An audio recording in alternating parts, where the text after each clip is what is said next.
therefore need to respond accordingly, and we agreed today to continue our efforts to make certain that response is forthcoming rapidly. I would like to tell you that important progress has been made in the consultations, and we are looking at the possibility of reaching agreement on the draft resolution and passing it in the near future.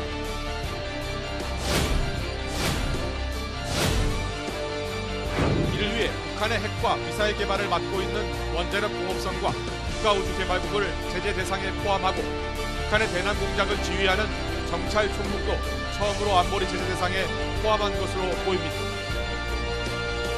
최근 북한 관영 매체에서 자취를 감춘 황병서 북한군 총정치국장과 최룡해 노동당 비서의 신병 이상설이 돌고 있습니다.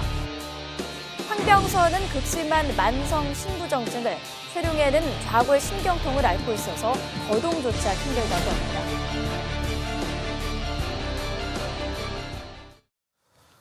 예, 오늘의 북한 주요 소식, 고용환 국가안보전략연구원 부원장, 그리고 김태산 전 체코 주재 합영회사 사장 두 분과 함께 살펴보겠습니다. 어서 오십시오. 안녕하십니까. 예. 자, 일단은 황병서가 중병에 걸렸다라는 것이 YTN 단독 보도로 지금 나오고 있는데, 네, 어떻게 보십니까?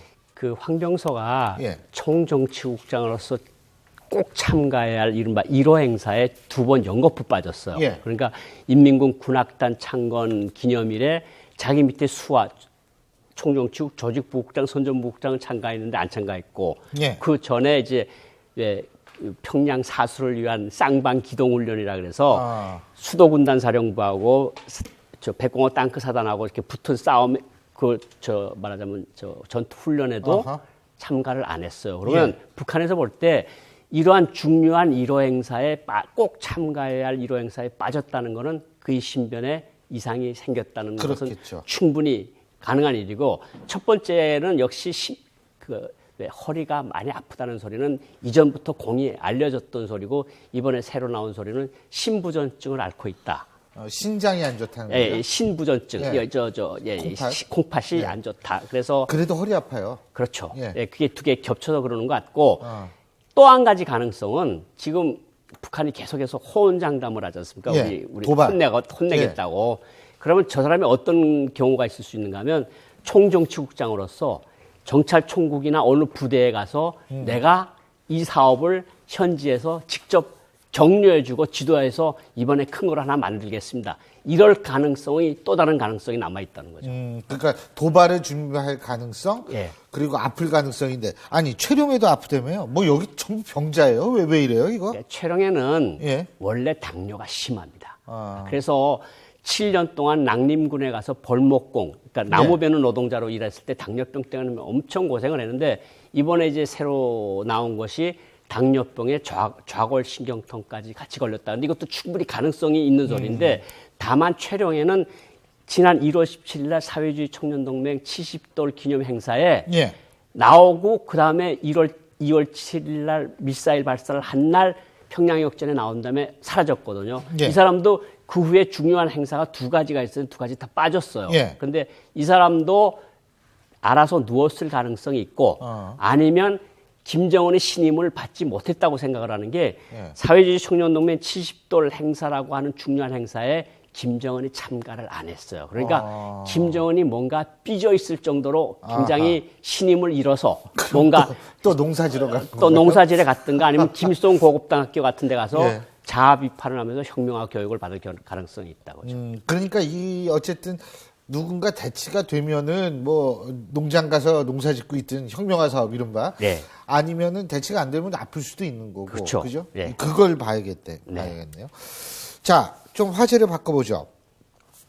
우리 정부가 북한에 들어가는 돈줄 줘야겠다. 그래가지고 이제 그 해외의 식당, 네, 북한 식당 이용 자제를 권고하고 북한 해외 노동자 차단도 추진한다고 하는데, 지금 해외 노동자가 버는 돈이 좀 되는 모양이죠? 뭐 제가, 예, 알건대는 해외 근로자가 버는 돈이 한 2억 불에서 2억 5천 불 정도. 2억에서 2억 5천 불. 예. 자, 우리 김태산 제가 어떻게 호칭을 어떻게 불러드릴까요? 선생님. 전 사장. 예, 전 사장. 전 사장이라고 제가 불러드리겠습니다. 우리 김태산 전 사장께서는 체코에 근무하셨다고 그랬죠? 네, 그렇습니다. 거기에도 북한 노동자가 있나요? 네, 여성 노동자들이 최초로 여성 인력이 성출된 것이 체코입니다. 아, 여성 인력이 네. 최초로 북한에는 법적으로 이제 여성 노동자들은 인력으로 해외 성출이 되지 않도록 되어 있습니다. 예. 근데 우리 경공업에서 이제 그때 2000년 전에 1998년도에 처음으로 그게 성출된 인력인데 그때는 23명의 인원이 처음으로 나갔는데 체코와 이제 신발 기술을 합작해서 기술을 뽑아내겠다는 그걸로 이제 김정일의 이제 방침을 받아서 처음으로 나간 것이 여성 인력 수출의 기초입니다. 그게. 예, 그 후에 이제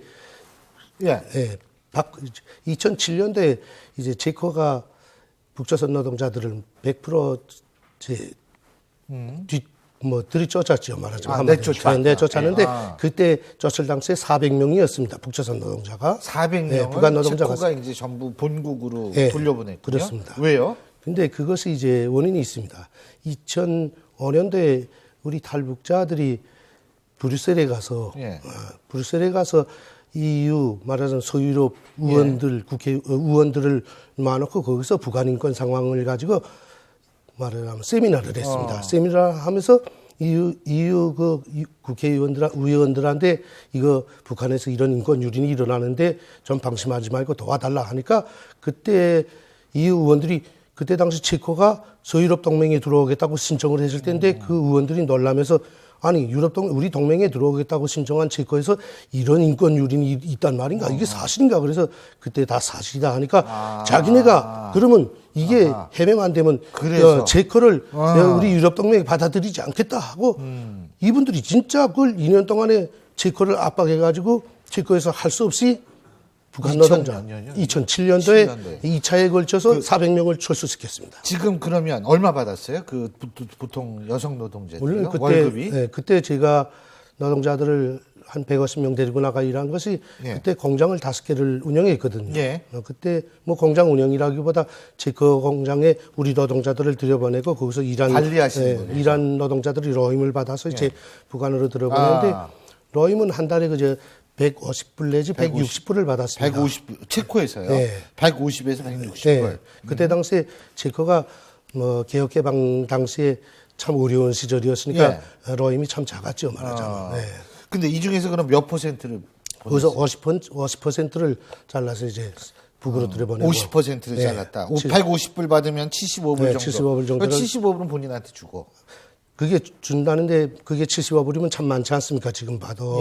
그때 당시는 더 많은데 거기서 이제 40불은 노동자들이 그 자는 숙박비로 40불을 떼고 그다음에 30불 정도가 본인한테 들어가는데 그걸 가지고 한 달 동안 먹고 여성 노동자들이 화장품 쓰고 입고 신고 하는 걸 30불 가지고 해결해야 했는데 그게 참 그때로서도 매우 적은 돈이었는데 그것마저도 노동자들이 좀 저축해서 북한으로 가지고 들어가려고 막 먹지 않고 저축을 제가 했죠. 한 가지만 더 여쭤볼게요.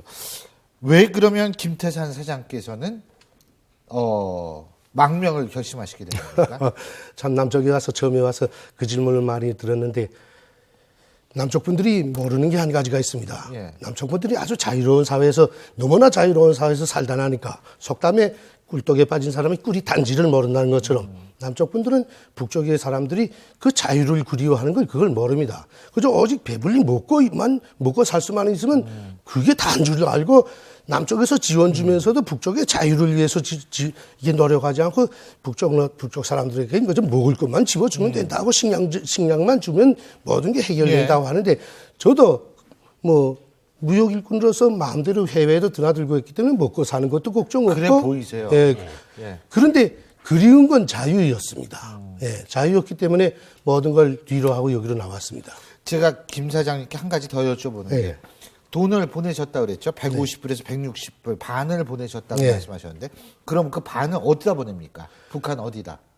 북한에 이제 어떤 분들은 자꾸 그 모든 해외에 나와서 번 돈이 다 김정일의 그 계좌로 들어간다고 하는데 그렇지만은 않습니다.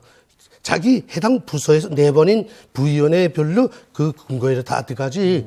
물론 중앙당에서 나오고 또 39호실에서 나오고 대성정국에서 나온 사람들은 그쪽으로 다 뒤집어내니까 그건 통치자금으로 쓰고 김종일이 마음대로 쓰는 건 사실인데 해당 부위원회 말하자면 채취공업부나 무슨 우리 경공업성이나 이런 데서 부위원회에서 내보낸 사람들은 벌어서 그 부위원회를 운영하는 데 필요한 자금으로 씁니다. 그래서 저희는 경공업위원회 무역회사에 계좌에 다 들이보내서 말하자면 인민생활에 필요한 신발 생산하는 데 필요한 생거물을 사온다든가 또 옷감을 만드는 데 필요한 목화를 사온다든가 이런 데 사용했습니다.